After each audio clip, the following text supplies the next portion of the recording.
नमस्ते दोस्तों। आज मैं आपको एक ऐसे इंसान के बारे में बताने जा रहा हूँ जिसने कोलंबिया की पूरी धरती को हिला कर रख दिया था, जिसे उसकी देश की जनता एक रॉबिनहुड मानती थी और कई इतिहासकार उसे कोलंबिया का हिटलर भी मानते थे। मैं बात कर रहा हूँ पाब्लो एस्कोबार के बारे में। आप तो जानते ही होंगे कि एस्कोबार ने बहुत लोगों को मौत के घाट उतार दिया था, पर मैं आपको आज उसकी कुछ कम सुनी हुई जानकारियां दूंगा। जानने के लिए वीडियो पर बने रहे। एस्कोबार दिसंबर 1, 1949 को कोलंबिया के रियो निग्रो में पैदा हुआ था।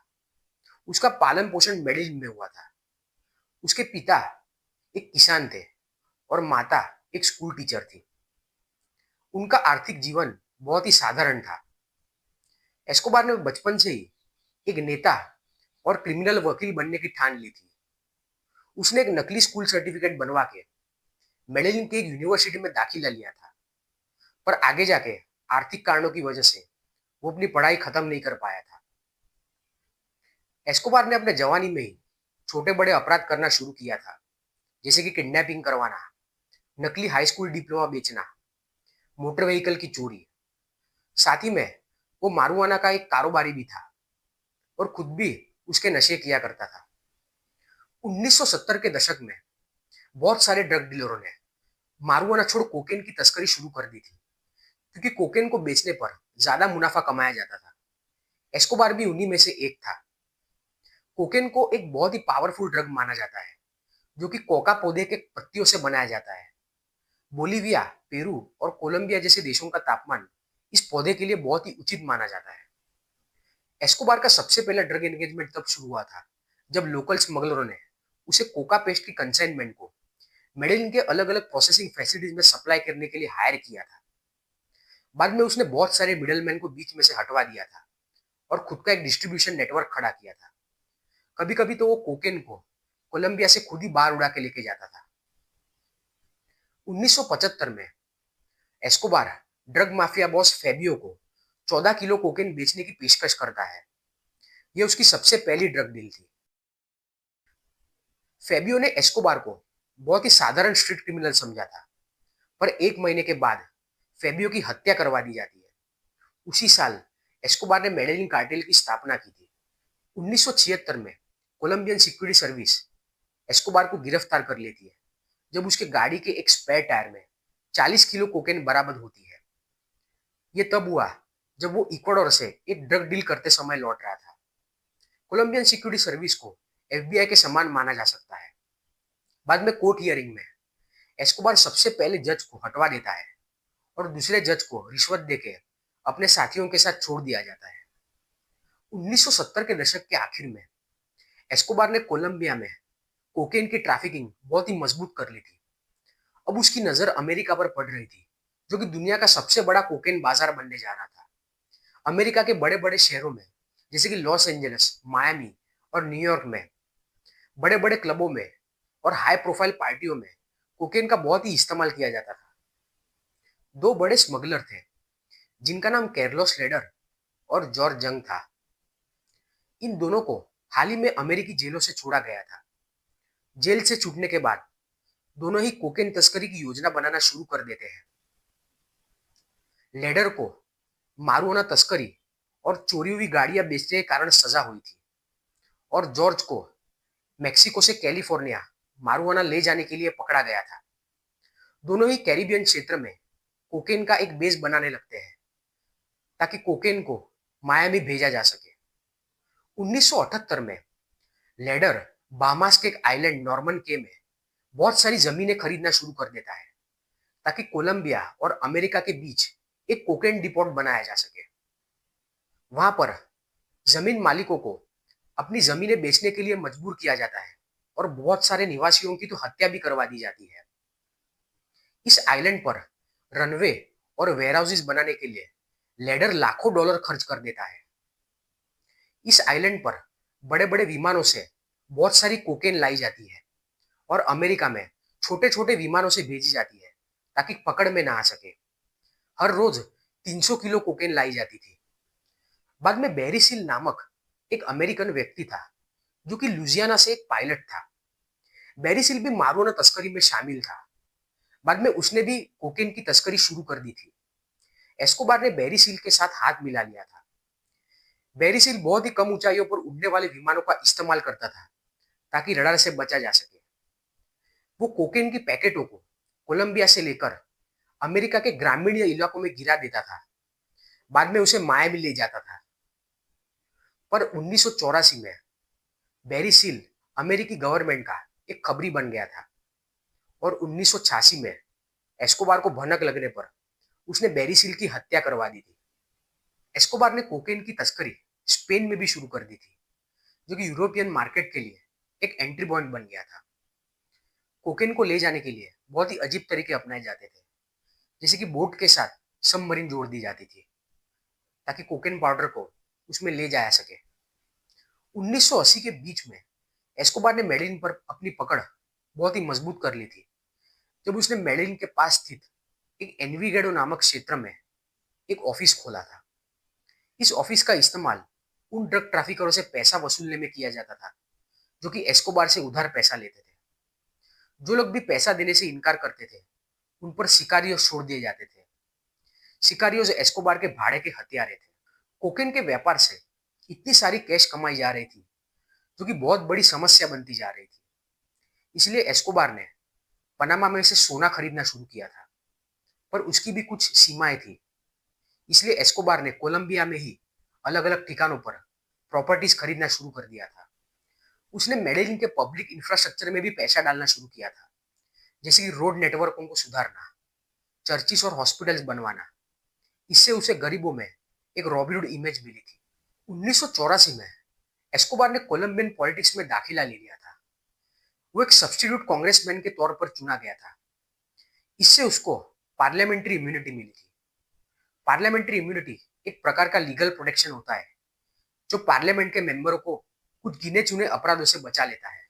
पर पॉलिटिक्स में आने के बाद उसके अतीत पर सवाल उठने शुरू हो गए थे। एल एक्सपेक्टर अखबार के एडिटर, जिन्होंने अचानक से ही एस्कोबार के पुराने अपराधों की रिपोर्ट बनाना शुरू किया था, उनकी हत्या करवा दी गई थी।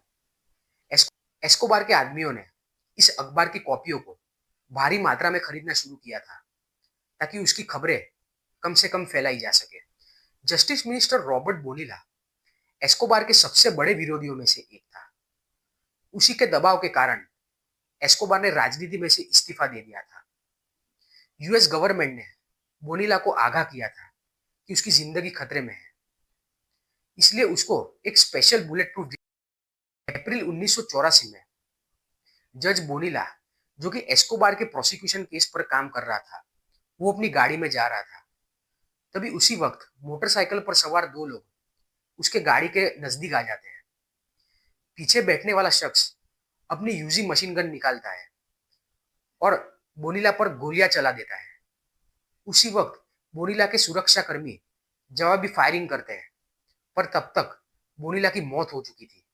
उसकी गाड़ी भी बुलेट प्रूफ नहीं थी और उसकी गाड़ी में उसका बुलेट प्रूफ जैकेट मिलता है, जो कि उसने पहले पहनने से इनकार कर दिया था।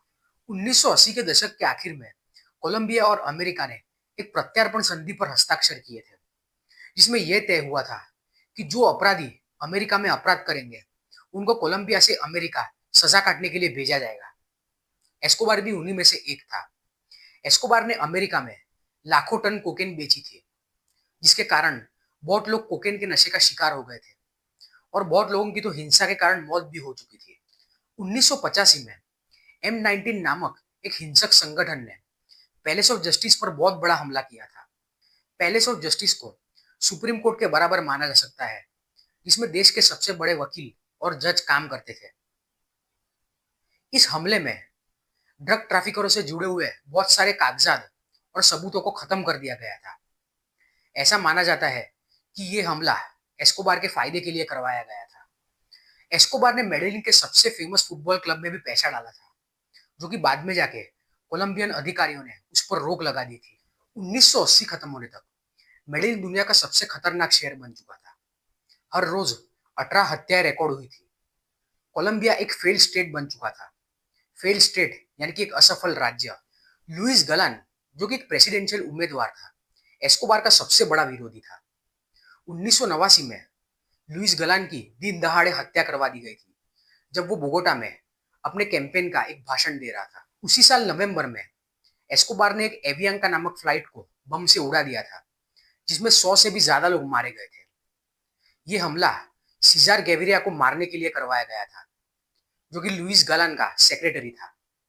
पर आगे जाकर ये पता चला था कि सीजार गेविरिया ने ये फ्लाइट को पकड़ा ही नहीं था।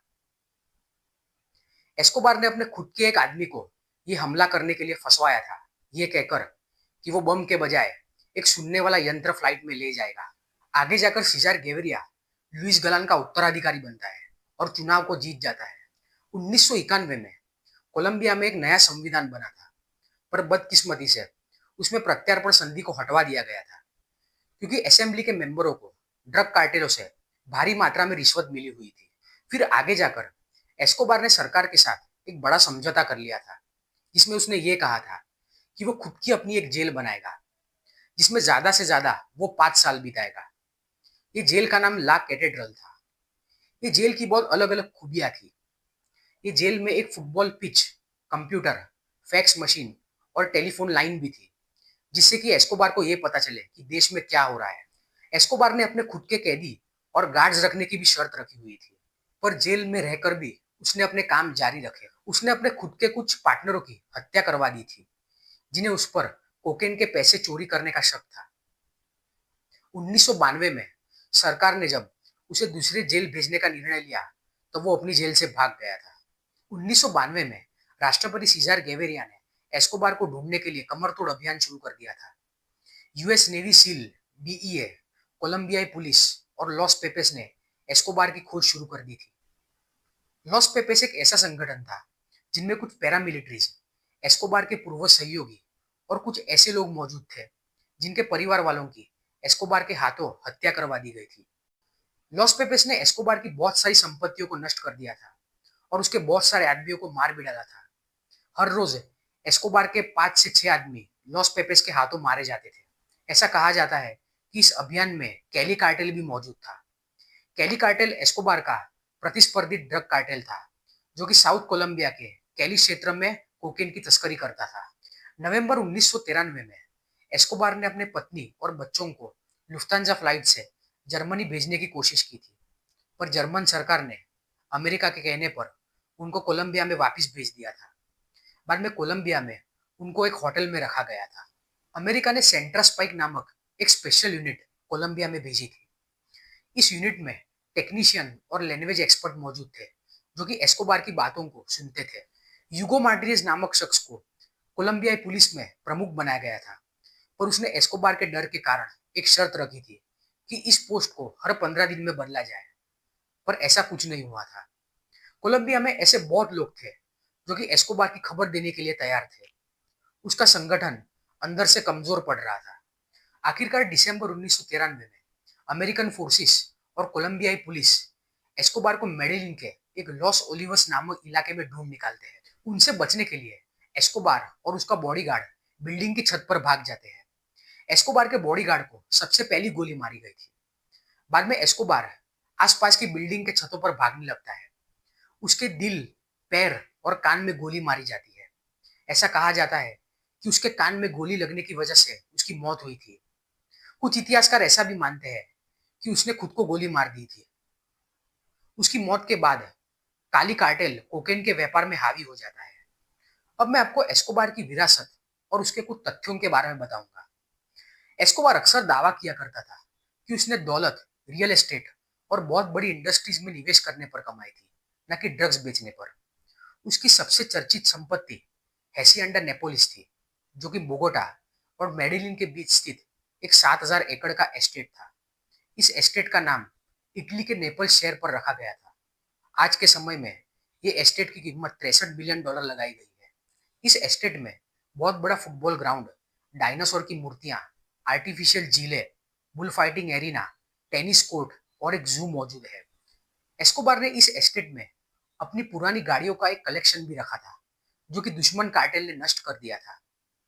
इस एस्टेट के सबसे पहले वाले गेट में एक प्लेन मौजूद था, जो कि एस्कोबार ने सबसे पहले अमेरिका ड्रग्स भेजने के लिए इस्तेमाल किया था। पर कुछ सालों के बाद इस प्लेन को कुछ लोकल लोग चुरा कर भाग गए थे। एस्कोबार की विधवा पत्नी मारिया और उनके बच्चे अब अर्जेंटीना में बस चुके हैं। 2018 में अर्जेंटीना का एक जज मारिया और उनके बेटे जुआन पर मनी लॉन्ड्रिंग का आरोप लगाता है। 2020 में एस्कोबार के एक भतीजे को एस्कोबार के बहुत ही पुराने घर की एक दीवार में $18 मिलियन मिले थे। ये थी इतिहास के सबसे बड़े ड्रग डीलर की कहानी। वीडियो पसंद आया तो शेयर, लाइक और सब्सक्राइब जरूर करें।